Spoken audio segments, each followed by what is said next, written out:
May buntag, happy Easter mga igsoon. Ganun. Hindi kayo no nga kuan. Bisan pa man og naingon na siya culture pero kabalo ta as Christians nga mao jud ni ang pagkabanhaw sa Ginoo nagsimbolo sa iyang kadaugan. Wala siya nagpabiling patay, nabuhi siya nga Ginoo nga atong gialagaran ug karon naglingkod siya. Asa siya naglingkod? Sa bangko. Sa trono, sa too nga dapit sa amaan. Praise God, mag-ampo ta. Mamarog ka pahinog. Sir Jesus, langit ko na mga mahan, salamat sa pagkagay ng Diyos kong kinabuhi sa kusog o God. Salamat Ginoo nga ikaw matuludanan kami sa mong kinabuhi. Salamat sa grasya nga kami nakakabot sa imong balay alugtuhanan. Lord, malipayon kami ug andam kami maminaw sa imong pulong. Andam kami makap-on o God ug tabangi kami nga sa among pagkap-on ma-apply kini namo sa among tagsa-tagsa kinabuhi. Lord, i-bless ang imong pulong karon nga daghan kami makatunan nga mabati namo Lord ang imong guidance o masubay kami sa imong dalan nga mao ang kamatuoran ug ang sakto nga dalan. Thank you Jesus sa tanan mong pagabuhaton karon in Jesus name. Amen. So sa discipleship series ikapulo na ta lesson 3 na karon. Naghisgot ni siya ang una pagtugyan kaya kung na Christian na ta, balo ta nga sa dihan na Christian na ta, gikalinta lagi na ta itong pagalingon, gihatag na na ta itong kinabuhi sa Ginoo. And then, yun kayong topic karon na hisgot siya sa Osaka Garbo. Siyempre proud ta no, makakuan ta nga Christian ta, ganang feel na to na sa saktong madalan, feel na to na sakto akong ginabuhat, kay Christian ta. Usahay maka sala taga nga aning nga part nga kani ganing makaingon ta sa tong kagalingon nga sakto ta. Sakto ko sila ang sayo. Inana gani. Patayan na nato mga igsoon kay garbo na siya. Kaya nagsalig na ka sa iyong kagalingon kung asa ka karon nalimot ka nganong na akabihangan na Christian ka tungod lamang sa Ginoo. Dili tungod sa imong kagalingon. Wala jud kay parte ana. Sa James 4:6, but He gives more grace, therefore, it says, God opposes the proud and gives grace to the humble. So, nag-ingon diha nga supak jud siya, naglagot siya sa magabuhon. Okay? O ang mga humble nga tao, iya yung gi-bless. Amen ba? Kinsa may humble diha, kinsa may gi-bless ug maayo sa Ginoo? Amen po moy. Humble ka di ba? Tinood. So, kana bantayanan kayo akong ginabuhi karon kay kanang tungod kay daghang grasya, malipayon ta, makaingon ta nga this is it. Naadyo ko sa saktong lugar, naadyo ko sa saktong pagtuo, naadyo ko sa saktong pagpamaagi sa akong kinabuhi. Pero mantayan niyo mong kagalingon kung nidako na ba na yung ulo, nanubra na ba na tungod kay hinumdumi, naglagot ang Ginoo na. Pero iyang pinangga ang mga humble, iyang padyong gigrasyahan ang mga humble. Next. So, ang unang binuhat nga nagbaton og garbo. So, the first sin, ang unang sala kay ang saman pride. Kinsa man ang unang binuhat nga naay pride. kinsa man ang binuhat, unang binuhat nga nakasala tungod sa garbo. Namina dyan siya. Amen! Si Lucifer. Kung basahon na nato kanang Ezekiel 28:12-17, na gingon ang pulong sa Ginoo diha nga tungod si Lucifer, gwapo kaayo, talented, skillful, ug tungod ni Ana, taas kayong pagtanaw siyang kagalingon. Gusto siya mulabaw sa Ginoo. Muna'y unang reason, gusto siya mulabaw, gusto po siyang simbahon. Dili na siya gusto, di ba siya ang worship leader? Gusto siya nga siya na po ang simbahon, dili na siya gusto nga siya ang musimba sa Ginoo. Muna'y nakalaglagan niya po yung giamong ang 1/3 sa mga angels, nag-alsa sila, nag-rebuildi sila sa Ginoo. Ang resulta, of course, pildi sila sa Ginoo. So, mana siya, diha, tungod sa garbo, nakasala si Lucifer nga nahimong yawa. Next. So, si Ada nahimong garboso. Sa Genesis 3:4-5, mao ang pagtintal sa yawa nila. Yun sa man siya pag-ingon sa serpent dito ni Eve. Niya naman si Eve, ay, dili ko ano, kay mamatay ko. Niya na si yawa. Niya na siya, sure ka, di man ka mamatay. Pero, kung imo lang kanon, makabalo na ka sa tinuod o sa dili. Makabalo na ka sa sakto o sa dili. Mahimo na kang Ginoo. Nahinumduman ako nga sa panahon ni Adam and Eve, hubo sila, naghubo sila. Diba? Kung karon naitaw maghubo, makita ang sa sahay, no? Naitaw maghubo, unsa ba itong tanaw niya? Sakto siya, dili. Sakto mga maghubo, dili. O, dili. Ano ka ba ang tana? Tungod kay nakabalo na ka sa sakto o dili. Tungod sa pagkaon ni Adan, ni Eva una, nakabalo na sila after ato, luhubog na din ni. Unsa ilang unang gibuhat?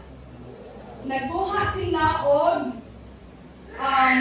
dahon, kung itabunan nila ng kagalingon, itago sila, naulaw sila. So, sa diha nga to, nakabalo na sila sa sala sa maayo o dili, na pareha na sila sa Ginoo. Kaya first, wala man sila kabalo, di ba? So, mao na gitintal sa yawa sa ni Adan o ni Eva. Mapariha ka sa Ginoo. Sakto man po, di ba? Napariha na makabalo, dili pareha ka level. Okay, wala yung makalabaw sa Ginoo. Pero, mao na gihimong tintal sa yawa. Nga mo, level up ka. Dili ka magpabilin din. Hinugduman ato, kuan ka ng, ang tentasyon ba yan, no, ka ng, mag-disguise siya as a blessing, mag-disguise siya as a promotion, mag-disguise siya nga makalipay yun nato, nga kanang ma-feel good ta sa atong lawas, ma-feel good ang atong garbo, nga kanang ipataas ka sa kalibutan, dayigon ka experience mo na feeling. Di ba? Kanang dayigon ka, kanang mapataas ka,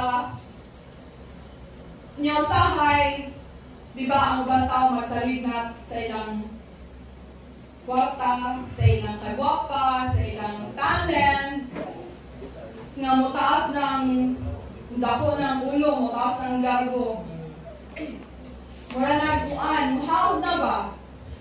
So,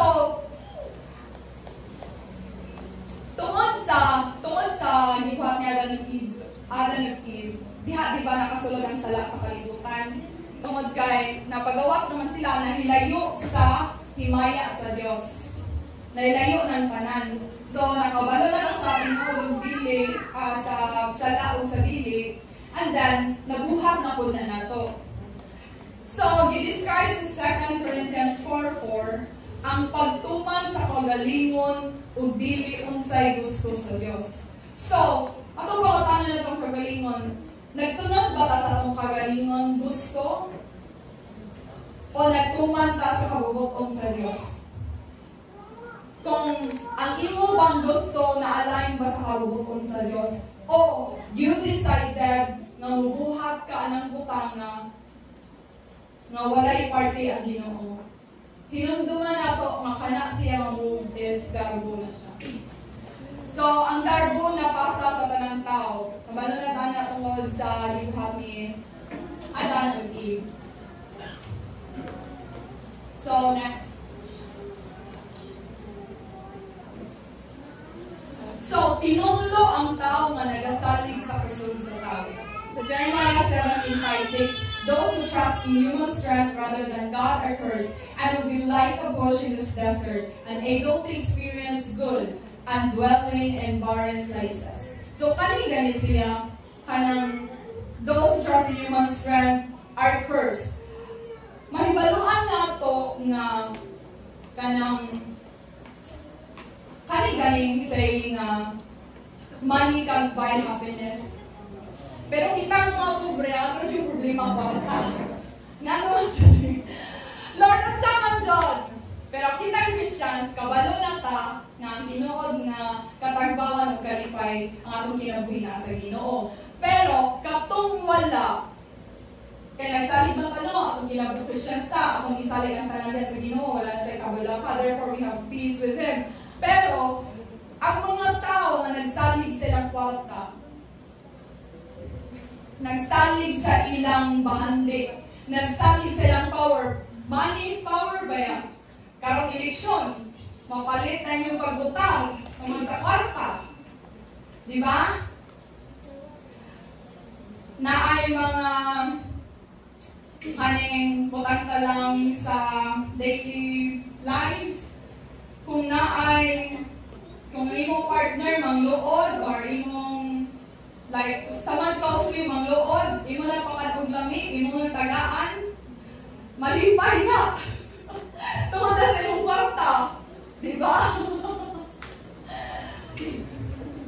So, ang nagpadagan sa kalibutan mao ang kwarta. Na kung ikaw tao nagsalig ka sa kwarta, pila man na palitan na kutubuan.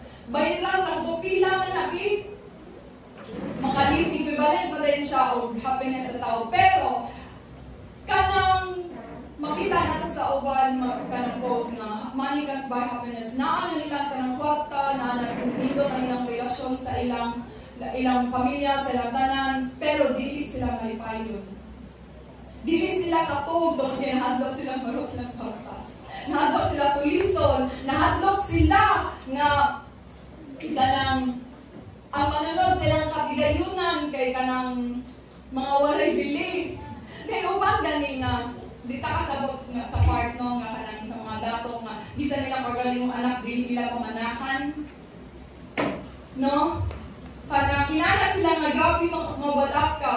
Kinala grabe mabalak ka silang kwarta.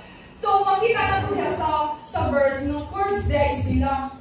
Tunglo di ay na.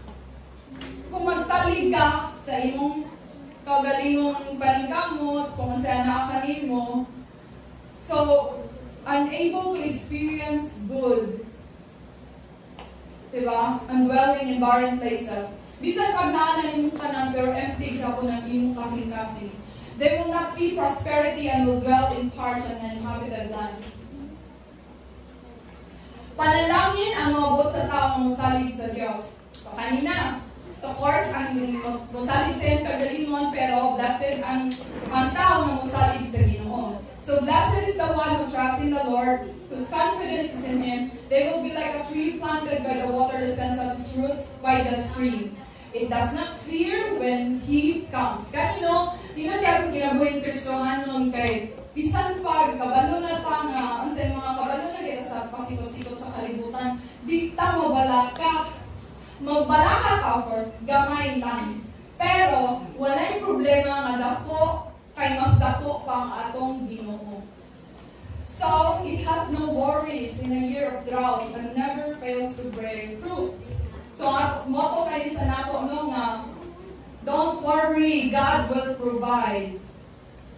Na experience lagi na nato tanan. So, ang tao nga nagsalig sa Ginoo, kanunay magpakisayod ganiya.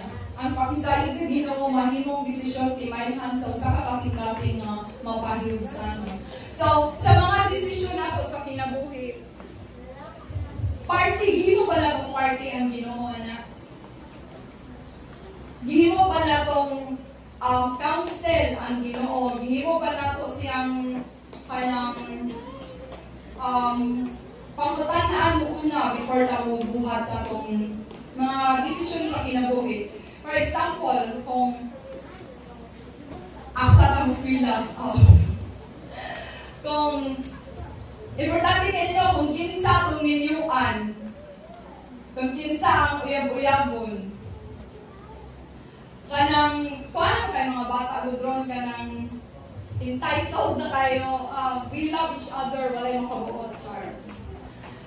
Pero, ang pangutan na, kuan pa ba na, align pa ba na sa will ni God para sa inyong kinabuhi. So, importante kayo yung counsel, kanagin, kung kanang mangutana ka ba before ka mabuhat. Kaya ang mga hari sa una, imagine hari ha, naa-adyo na sila mga counsel, pila dyan na kabuok, kag 20 kabuok, sa tanang major decision silang ingarian, mangutana o sana siya. Taron, ang presidente sa Pilipinas, siya rabatanan, dili. Na siya yung mga cabinet members, na siya senators, na siya mga katabang gihanin, mga council, na ay musulti niya nga mauni o dili. Diba? Pero kikinta presidente din sa tahari. Ato ba sa itong Ginoo? Ato tas Ginoo na ito mangutana, Lord, sakto ba ni? Lord, mao ba niyang sakto nga akong gikuan? Sakto ba ni nga dalan? I-bless ba ko ni mo ani? Amen ba? So, ang prinsipyo sa pagpaminaw sa dili pa mabuhat, si Haring David nagpakasayod sa Ginoo sa dili pa siya mabuhat ng desisyon. So, muna gitawag si David og kanang God's own heart. Tungod sa tanang niyang ginabuhat, nag-ampo dyan siya. Nagpakasayod dyan siya sa Ginoo, nag-ask dyan siya counsel sa Ginoo. Pero, sa panahon na wala siya nakisayod sa Ginoo, unsa may nahitabo niya? Diha siya na-fail. Diha siya nalaglag. Sa tanang gubat na yung giapilan, kanang nakisayod siya sa Ginoo, kanang Lord, unsa akong buhaton, sakto ba ni nga, kung sulong ka nga dapit, o di ba, unsa ba? Now, one time, wala siya, ang iyarang mga batos dito, mga sundalo mo yung ipadala sa gubat, nagpabilin siya sa iyang giharian. Now, tungod sa iyang garbo, naana siya, nungit ako, kaya na to nila, kanang, ari ako, magpahayahay ko. Unsa yung gibuhat, nagpahayahay siya sa iyang teres. Nakalimot siya sa Ginoo kadiyo. Sa dihang nakalimot siya sa Ginoo, nagpahayahay siya sa iyang teres, nakita niya ang tentasyon. Diba? Kita siya babae na nangligo. O tungod kay, hari man siya, ningon siya, o hari ko, mabuhat ako ang kanila kung gusto. Iyang gihilabtan ang babae na mabdos pa yun. O tungod kay hari man siya, na siya'y power. Gigamit niya yung power, iyang gi-arrange na mapatay ang bana sa babae dito sa gubat. Inanak ka kuyaw ang garbo, inanak ka kuyaw ang power, kung power sa garbo kung imong buhaton. Una, makalimot ka sa Ginoo. Second, ikaw na ang buhat, ikaw na nagsalig na kasi pagalingon. And then, ang resulta, nalaglag siya. Next. So, pero, dili sad story ang life ni David, ha? Nibalik siya sa Ginoo.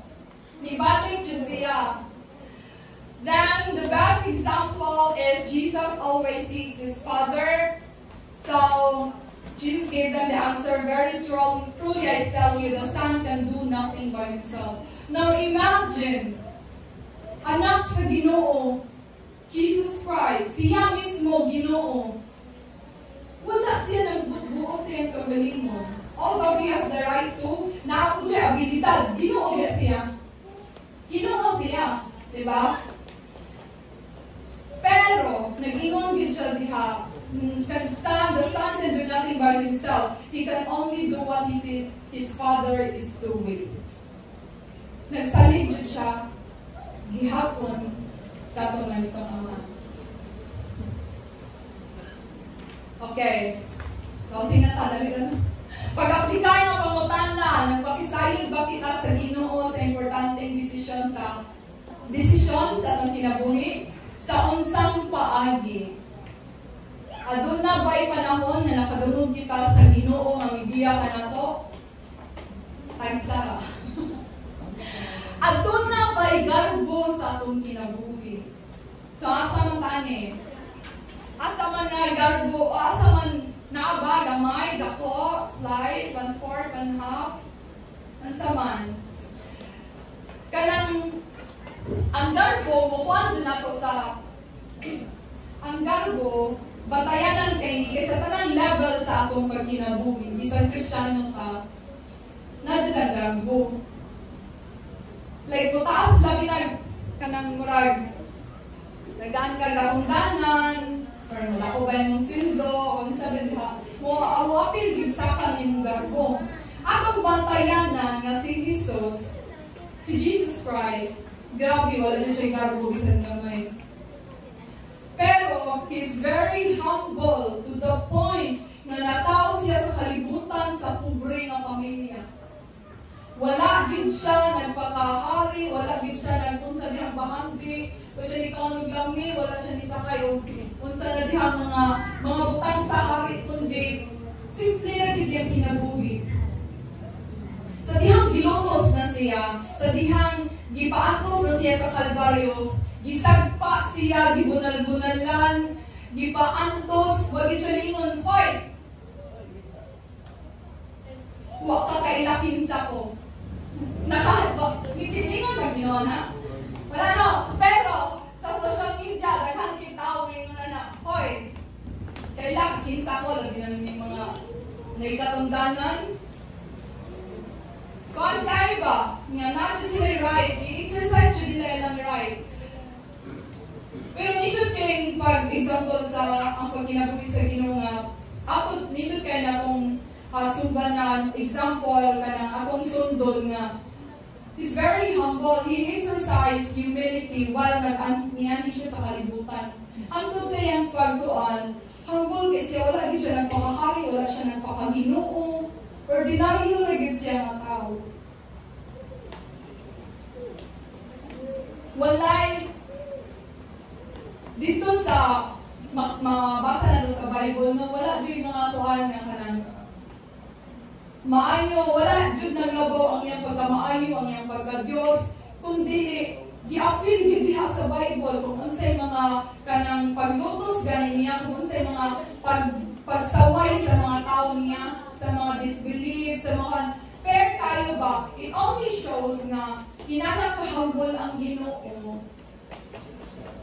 Nga mao jud na siya angay na tong sundon, di ba sa Proverbs 3:5, trust in the Lord with all your heart and do not lean on your own understanding. I pray, dapat nato ni pray sa itong pagalingon na ma-apply nato na siya firme sa itong pagtuan, sa itong pagkinabuhi sa kalibutan. Diningkod sa kalibutan kay kanang ipataas yun nila ang pagpataas sa tao. Like, i-flex sa social media. Nakabantay mo sa kanang uso na kaayo ron. Unsa man ay pangan sa ilang parade kanang mga LGBT. Unsa may pangan silang parade? Sa ilang hall activity nga kanang international ganina sila. Kanang ni-rainbow ba? Na-rainbow ba ang pan? It's the Pride Parade.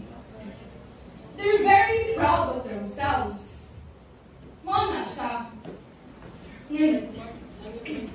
Inani ko. Mga na dyan sila, inani ko. Mao na ni dapat. Pero, kung sige tundo sa Ginoo, deny yourself. So, inanak ako ng kalibutan ng magkuhanta, nag-exercise mo na, human rights mo good na. No, dili na siya human rights. Pagpataas na sila kagalingon. Nagtuo sila, sakto sila. Tungod kay, ang society karon nag-empower naman ng good rights, human rights, women empowerment, LGBTQ empowerment. Muna yan kung bantayan. Bisan pag tanang tao sa kalibutan, muuyon nila, it doesn't mean nasakto sila. Okay? So, nindot kayo na example ng kanang grabe dyan ang pride. Nakagod ang pang-ikot yun sa kalibutan. Grabe dyan na kanang maanay na dumala, nga nakalimot na ta, nga dapat din na itong i-deny itong pagalingon, dapat na itong alsahon ng atong cross na tag-adlaw, mag-antos ta, malipayon ta mag-antos para sa pagpapinabuhi sa Ginoo. Mag-ampo ta, dalay doon ang mga Diyos, salamat sa imong pulong na nadungog na mo karong buntaga. Thank you, Lord, for teaching us humility. Salamat, Lord, na ikaw, kano na nagpahimangno ka na mo. Lord, dili ako kagalingong kusog, dili ka mo kagalingong tingog, ang una-una, ang anaan mo karon kung sa inaan na mo karon sa mong kinabuhi, naggamit na mo kung gikan at nanandihaan mo. Lord, wala kami mabuhat sa mong kagalingon, kundi mong grasya lamang ang nagbuko ka na mo, o imong panalangin lamang mo yung gigamit sa matag adlaw, labi na mong giginhawa, Jesus. Thank you, Lord, for your faithfulness. Salamat, Ginoo, kung nanay ka, magpatilwala ka na mo, mag